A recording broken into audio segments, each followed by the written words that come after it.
And with a spread of grocery stores that offer gourmet selections, it's now possible to make choices that the whole family will enjoy. Now, as CAN TV's Royston Michi reports, those options will allow you to make every soccer practice and still put a good meal on the table.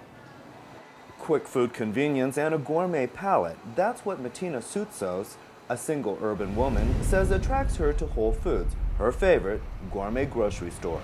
It's great for someone like me who has a very active single life, and I can just go get anything I want and pick it up at the deli, and it tastes fabulous.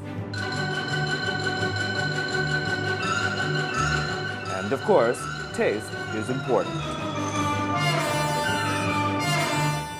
Gourmet grocery stores have been around for years, but recently more and more are popping up nationwide. The trend towards healthier eating habits are giving rise to these specialty supermarkets. We strive for the customer's dietary needs as well, to have some things that are low fat, some things that are high in fat, basically some great protein dishes to meet what the clientele demand is. Customer demands that include some impressive figures. According to a research of the U.S. nutrition industry, almost 3/4 of shoppers say they consume natural foods. Another 34% say they buy organic foods.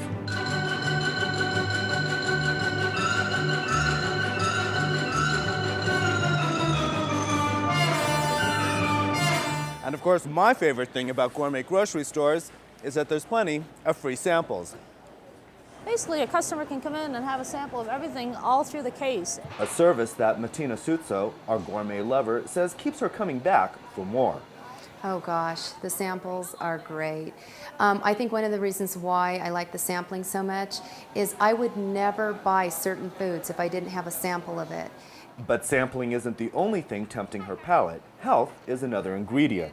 A market research indicates that the U.S. nutrition industry grew 16% last year. It's now a $33 billion industry. The most important thing to me is the foods at Whole Foods, in particular, are made without pesticides, and that means a lot to me. A comfort that allows many urban dwellers to say, bon appetit.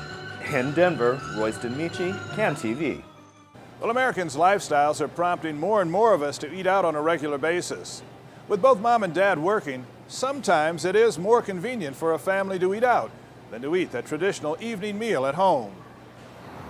Whether it's the Burger Barn or the sit-down neighborhood restaurant, for many people, eating out has replaced the final meal of the day around the dining room or kitchen table. Well, our son is away to college now, so my wife has stopped cooking as much. So we do eat out at night. We do eat out in the evenings, yeah. The best thing I make is reservations, so eating out is usually a little bit easier. Cost-wise, we spend a little more money eating out. Yeah, absolutely. But we like to eat, and so it's worth it to us. It's probably a little bit more expensive to eat out, actually, than it is to eat in, definitely. But because of timing and that kind of thing, you can do a lot more while you're eating out, talk with people, and have conversations that you normally may not have if you're hanging out at home. While more and more of us are eating out, we should still try to remember to get the right kind of nutritional balance in our meals. Each year, millions of infants and toddlers become ill from food-related causes. Parents think they know how to protect their young children from these food hazards. But as CAN TV's Maria Vitale tells us, a new survey suggests an alarming number of parents are simply unaware of some important food safety practices. Yeah, Cruella. 18-month-old Samantha Fear is lucky to be alive. She nearly choked to death on something her mother thought was perfectly safe. Each year, almost 4,000 people die from choking. Most of them are children under 4, deaths that could easily be prevented. I realized she'd picked up a piece of popcorn from the bowl, which I thought was completely safe for her to eat. And I'd even made sure there weren't any loose kernels in the bowl. But she'd picked it up and was choking on it, and it was awful. It was the most frightening experience I'd ever had. The Institute of Pediatric Nutrition surveyed 900 parents about infant food safety. The survey found most parents believe they are knowledgeable.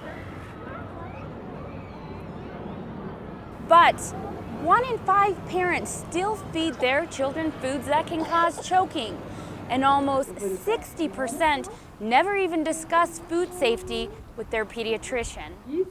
There's a common misperception among parents that just because a food is nutritious, it's good for infants and very young children. In fact, many foods are not appropriate for infants and young children. The Institute suggests children should never be given raw foods such as carrots, celery, and whole kernel corn. They must be cooked, pureed, or finely chopped. Nuts, dried fruits, grapes, hard candy, gum, chips, and popcorn are also choking hazards. In addition, the survey found a surprising 1 of 3 parents do not properly wash kitchen counters before preparing meals. All counters should be washed with a weak bleach solution after raw eggs, chicken, and raw meat have been prepared to prevent bacterial contamination.